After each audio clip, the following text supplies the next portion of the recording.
안녕하세요. 독일에서 구조 설계하는 구조 엔지니어 김성용입니다. 독일에서 지하층 방수를 어떻게 하는지 오늘 소개해 드리도록 하겠습니다. 먼저 지하층 방수에 대한 개념부터 살펴보도록 하죠. 여기 제가 한번 그려볼게요. 여기 그라운드 레벨이고요. 지하 벽이 있습니다. 얘가 기초고 외벽 그라운드 레벨이고 이제 이렇게 있는 거예요. 얘는 이제 철근 콘크리트죠. 근데 여기에서 우리가 물이 있다고 하죠. 지하 수위가 뭐 한 요쯤 있다고 하겠습니다. 벽과 기초를 좌우에서 그리고 밑에서 누르게 되겠죠. 균열이 생기게 되면 그 균열을 통해서 비집고 나와서 내부로 들어오게 됩니다. 그러니까 이걸 막아줘야 되겠죠. 가장 간단한 방법은 방수층을 이렇게 싸주는 거예요. 이렇게 빨간색으로 할게요. 이렇게 그 지하층을 이런 방수층으로 감싸주게 되면은 물이 밖에서 들어오지 않게 되겠죠. 이게 그 외방수입니다. 외방수.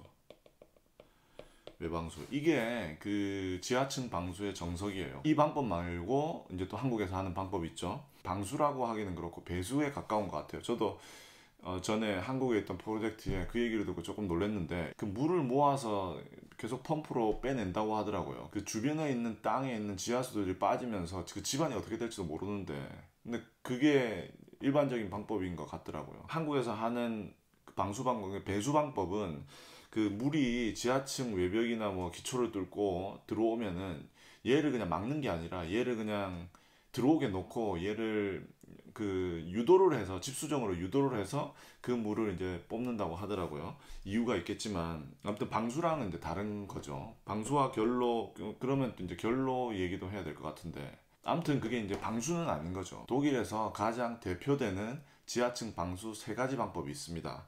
그 방법을 제가 한번 써볼게요. 먼저 제가 그걸 독일어로 써볼게요. 바이스 바네예요. 요 직역하면 이렇게 번역할 수가 있거든요. 이 바네란 말이 욕조예요. 이 지하층이 뭐 이렇게 생겼잖아요. 이게 이제 욕조랑 비슷하다고 해서 이렇게 지하층을 갖다가 이 방법을 갖다가 욕조라 끝에 욕조라고 이름을 붙였을 것 같아요.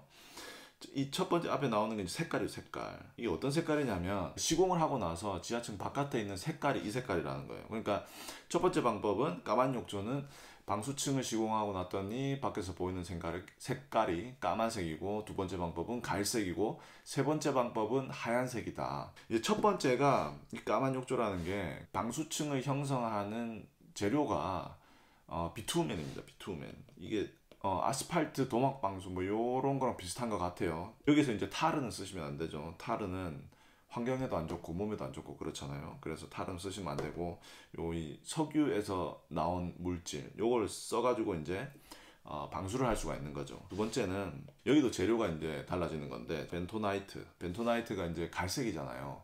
그리고 얘가 이제 물을 먹으면 팽창을 하게 되고 팽창을 하면서 방수층을 형성하게 된다고 해요. 저도 이거 한 번도 계획해 본 적은 없습니다. 저도 이거 책에서 봤어요. 듣기만 했습니다. 시공한 거 보고. 이 까만 욕조는 봤어요. 제가 직접 한 거는 계획만 한 거는 있고 이제 이 두 가지 방법이 외방수이고 외방수에 속하고 세 번째 방법이 지금 독일에서 가장 많이 사용되는 방법입니다. 그러니까 이 첫 번째, 두 번째 방법은 거의 사용이 안 돼요. 제일 많이 쓰는 게 이 세 번째 방법이에요. 세 번째 방법은 뭘로 하는 거냐면 철근 콘크리트로 방수하는 거예요. 그러니까 지하층이 철근 콘크리트 벽에 철근 콘크리트 기초잖아요. 얘가 이제 구조체 역할을 하는 거죠. 구조체는 뭐죠? 하중을 그 전달하는 거죠. 그 지방까지 그런 역할을 하는 겁니다. 그런데 얘가 구조체 역할만 아니라 방수층의 역할도 한다는 거죠. 그러니까 물을 막아주는 그런 역할을 한다는 겁니다. 그러니까 일석이조인 거죠. 구조체 역할도 하고 방수층 역할도 하고. 그러니까 따로 밖에 방수층을 형성해 줄 필요가 없다는 거예요. 너무 좋죠. 까만 방수의 시공 과정을 보시면 이해하기가 편하실 거예요. 대지가 있고 얘를 갖다가 이제 땅을 파야 되고 이렇게 터파기 공사를 하고 그 다음에 여기 밑에 보면은 이제 그 버린 콘크리트, 묵은 콘크리트가 오죠. 그리고 난 다음에 얘 방수층을 형성을 해야 돼요. 여기에 단열재. 그리고는 오는 게 얘 이제 기초, 철근 콘크리트 기초가 오는 거죠. 이때 이거 저기 뭐야 타설하기 전에 이거 지수파도 이거 해줘야 됩니다. 그리고 나서 콘크리트 벽 오죠. 그리고 접어가지고 좀 올리고 그 다음에 여기 이제 외벽에 방수층을 형성해 줍니다. 그리고 나서 또 뭐 여기에 보호층 뭐 이런 거 해줘야 돼요. 이렇게 해줘요. 그러면 지금 보셨겠지만 이 시공 과정이 복잡해요. 첫 번째로. 두 번째는 뭐냐면 여기에 이 자리가 있어야 돼요. 방수층을 시공할 수 있는 자리가 있어야 된다는 거죠. 이 하얀 욕조에서는 이게 줄어들게 됩니다.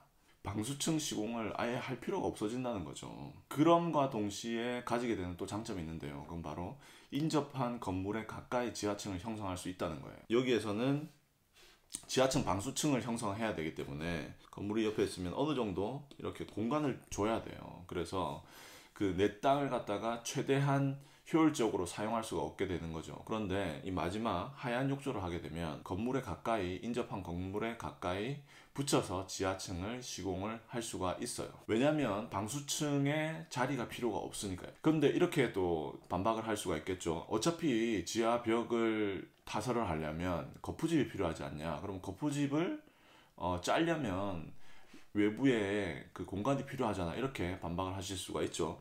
그런데 여기에는 또 이제 방법이 있습니다. 그게 프리캐스트 콘크리트예요. 이 PC 콘크리트는 아예 그 예를 들어서 벽체 같은 경우는 벽체를 다 공장에서 생산을 해서 현장에 들고 와서 조립하는 거죠. 그런데 여기에다가 반 PC 콘크리트가 있습니다. 독일말로는 할페아티시 타일인데 벽이 있으면 그 벽의 반만 공장에서 제작을 하고 반은 현장에서 시공을 해요. 어떻게 되냐면 슬라브도 있거든요. 슬라브도 요 밑에 부분만 이렇게 저기 콘크리트를 치고 그 위에 막 이렇게 돼 있어요. 이렇게 그 철근이 있거든요. 그리고 나서 현장에 이거 들고 와가지고 이거 들고 와서 여기 뭐 이렇게 동바리 같은 거 있겠죠. 동바리 같은 거에 올리고 그리고 여기에다가 이제 나중에는 콘크리트 윗부분만 타설을 하는 거예요. 이거 장점이 뭐냐면 얘 거푸집이 필요 없다는 거예요. 거푸집이 이 밑에 있는 그 콘크리트 층이 거푸집 역할을 하는 거죠. 요거랑 똑같이 반 PC 콘크리트 벽인데요. 이것도 얘 이제 이렇게 콘크리트를 하고 요 사이를 이렇게 철근으로 이렇게 잡아줍니다. 현장에 이제 들고 와가지고 요 위에다가 이제 콘크리트 붓는 거죠. 그러면 얘 이제 채워지는 거예요. 그렇게 해서 벽을 이제 시공을 하는 거죠. 그러니까 얘를 이용하면 인접한 건물이 있어요. 물론 요 밑에 기초도 있겠죠. 물론 뭐 단열재도 있겠지만 요렇게 바로 붙여가지고 시공을 할 수가 있는 거예요. 왜? 거푸집 시공에 필요한 공간도 필요 없고 그리고 방수층 시공에 필요한 공간도 필요 없기 때문이죠. 왜냐하면 반피식 콘크리트 벽체를 갖다가 여기에다가 이렇게 세우면 되는 거예요. 이제 기초 타설을 하고 이제 굳은 다음에 그 위에다 세우면 되는 거예요. 세우고 나서 콘크리트 넣어가지고 채우면 되는 겁니다. 그러면 여기 있는 그 공간을 갖다가 공간이 필요가 없게 되는 거죠. 최근에 한 그 프로젝트에서도 이 방법을 썼습니다. 그래서 이제 독일에서는 이 하얀 욕조 이 시공 방법이 가장 많이 쓰인다. 그리고 이걸로 지하층 방수를 한다. 이렇게 생각하시면 될 것 같아요. 하얀 욕조가 정식 명칭은 아니고 필드에서 쓰이는 말이고요. 정식 명칭은 아우스베통이란 말은 뭐 콘크리트로 이 바우베케는 구조물 얘는 줄임말인데 깁니다. 이거에 이제 약자거든요. 여기 이제 W하고 여기 있는 U 독일어로는 VU거든요. 이게 이제 무슨 뜻이냐면 이런 뜻이에요. 직역해 보면 물을 통과시키지 않는 콘크리트로 만든 건축물 아니면 구조물 이렇게 할 수 있을 것 같아요. 그래서 이걸 갖다가 줄여서 배우베통 뭐 이렇게 이야기하기도 합니다. 이건 이제 여러분들이 그 인터넷에도 찾아보실 수 있어요. 여기 보시면은 이렇게 바이스바네라고 이 구글에다가 치시면 나옵니다. 구글에다 치면 이렇게 저는 이제 이미지로 했죠. 이미지로 하면 이렇게 쭉 나오거든요. 그래서 요 보시면 이제 이거 시공한 거예요.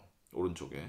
제가 아까 왜 그 하얀이라고 하는지 말씀 안 드렸는데 그 초반에 썼던 시멘트가 되게 밝았다고 해요. 그래서 그걸 이제 사용해서 시공을 하고 나니까 되게 밝고 그런 건축물이라 다른 시공 방법에 비해서 그래서 하얀 욕조라고 지었다고 합니다.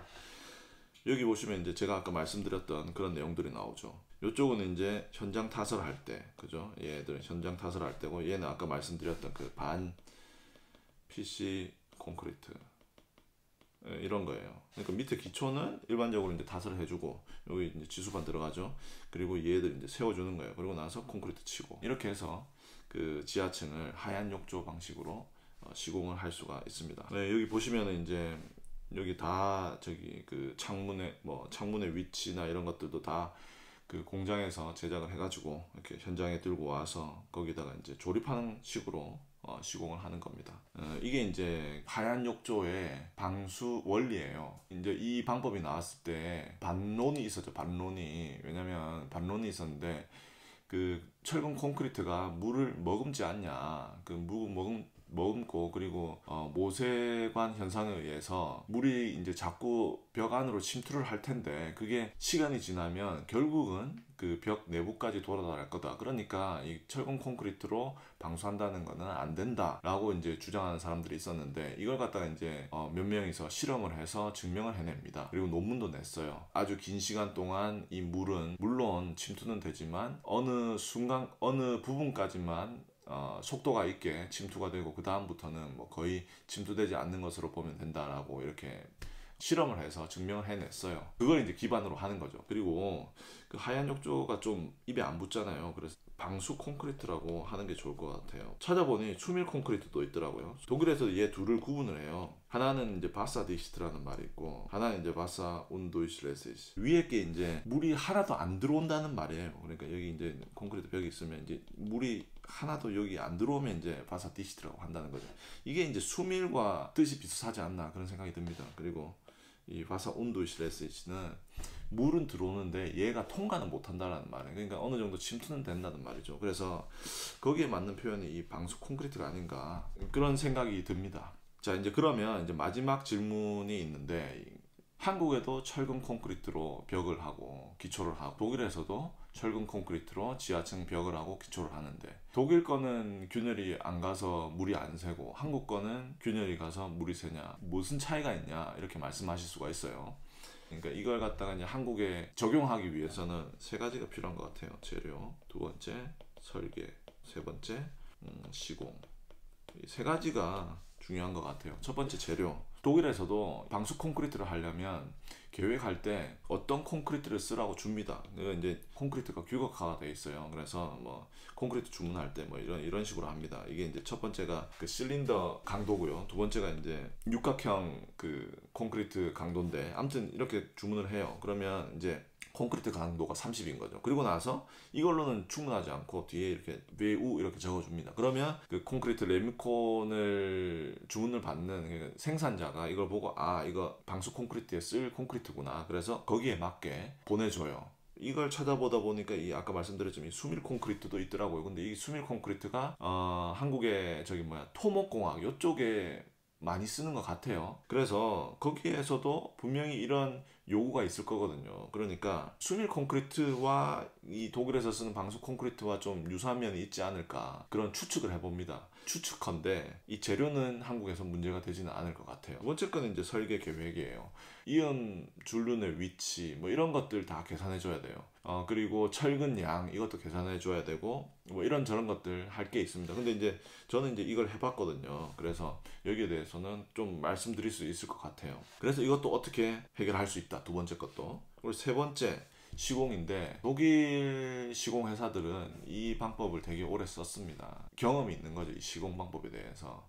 그래서 지금은 뭐 상당한 수준까지 올라와 있죠. 물론 지금도 발전되고는 있지만 우리나라 사람들이 손 기술도 좋고 뭐 잘 따라하고 그렇기 때문에 이것도 시간이 지나면 해결될 문제라고 생각은 듭니다. 그래서 이 방법을 쓰는 게 좋지 않을까 뭐 그런 생각을 해봅니다. 물론 이제 그 한국에 있는 현실과 이런 것들을 또 고려해야 되겠죠. 그리고 또 이거 이제 방수만 제가 이제 말씀드렸는데 결로 문제도 있잖아요. 한국은 이제 여름은 너무 습하니까 그 부분도 어떻게 해결은 돼야 되겠지만 그래도 일단 방수만을 놓고 봤을 때 이건 충분히 적용해봐야 되지 않나 그런 생각은 듭니다. 예, 제가 오늘 독일 지하층 방수하는 것에 대해서 잠깐 이렇게 간단하게 이걸 줄여서 소개를 해드렸는데요. 앞으로 이 방법에 대해서 좀 깊이 들어가서 하나하나씩 좀 살펴봤으면 해요. 오늘 영상이 도움이 되셨다면 좋아요와 구독 눌러주시고요. 그리고 다음 영상에서 찾아뵙겠습니다. 감사합니다.